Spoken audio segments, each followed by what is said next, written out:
Yeah, the latest gap is that somebody living today is going to live to be over 125 years, and then somebody within the next 20 years is going to live to be 1,000 years. Now, this British scientist is kind of hilarious. I mean, I'm British. I think I was born British, but I like British education. You got to go into depth, and they don't play around. It's like if you don't have the ability, you just have to go and pick the cotton and so on. As opposed to America, you could even be a cotton destined to be a cotton picker, then you could become a professor, or you could be president, like the Bush family. Um, Now, if the scientists were serious and they have found this um, uh, what they call it, this Shangri-La. He will take a big dose of it so he can live to be maybe 5,000 years, but he's saying somebody else is born with it over there. God had said that in our time, man will live up to three score and 10, providing other things are equal. So it's around 70 years. In Japan, they say people living up to 100 and plus and so forth, and they want to copy that strategy. But I'm not sure. I've never followed up on any of these centurions first to know whether they were genuinely born the time that they're purporting.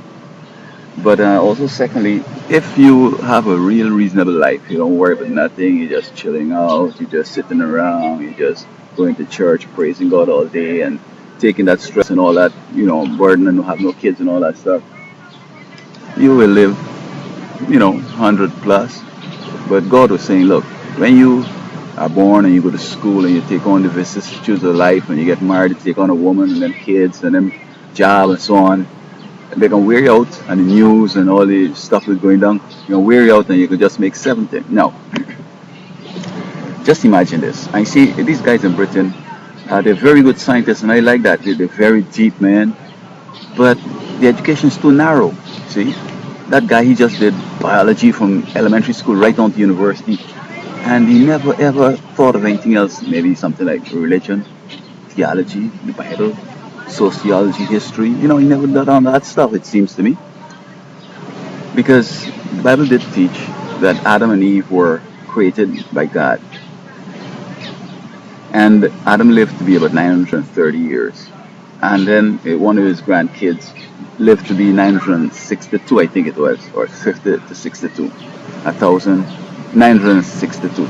Not 1,000. So if the first humans could only make 950, how this guy gonna make, 1,000? You see, as I've said in other videos, man was created to become angels. They were supposed to replace Satan and his host. And when that number reached, they would have stopped. They would have become immortal and just move to heaven and take over from Satan. But he was able to deceive us.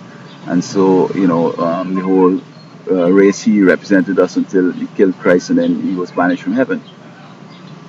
Adam probably could have lived longer than Methuselah because, you see, he was the first. But whenever he saw the various sins, his son was killed, Cain killed Abel, and whenever he saw the various grotesque things they were doing, making poison, trees with sprinklers, pollution, pollination through, flying, those various pollen during the sky and so on, and them amalgamating themselves with animals and having some bizarre people and so forth. It breaks his heart every day. And stress would kill you, see? So he died earlier.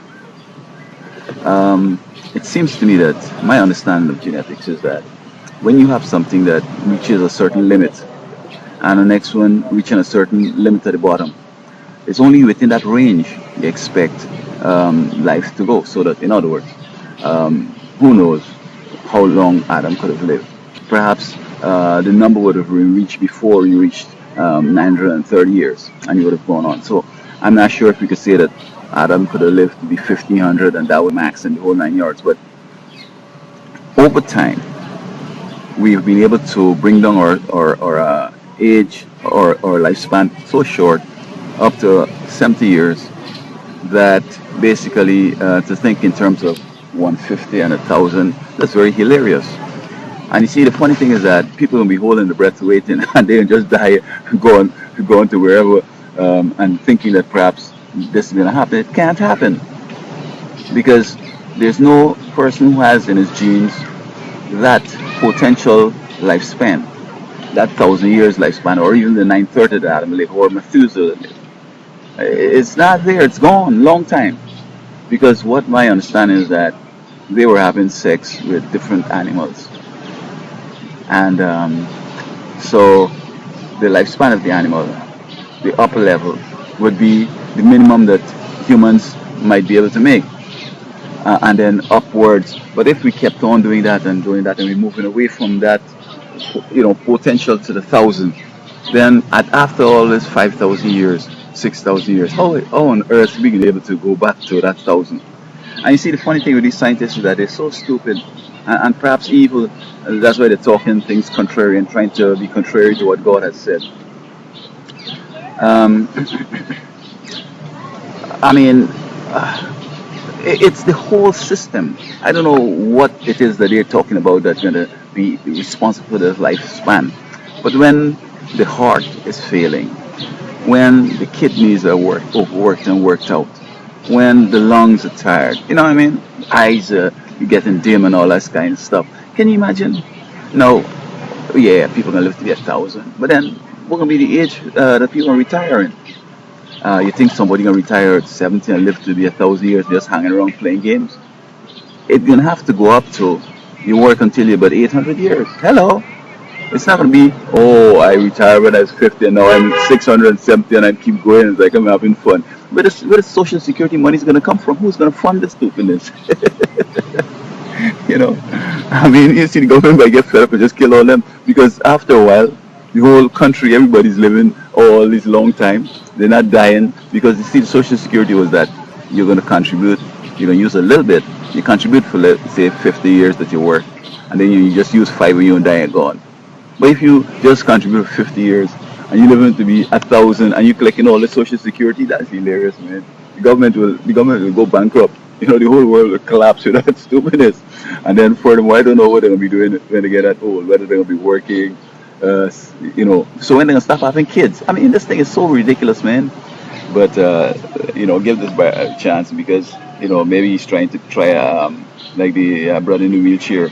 Maybe he too has some disability that we don't know about. But when they talk crazy like this, you need to investigate them and get them some psychiatric and some psychological evaluation, see if they kind of mourn or something.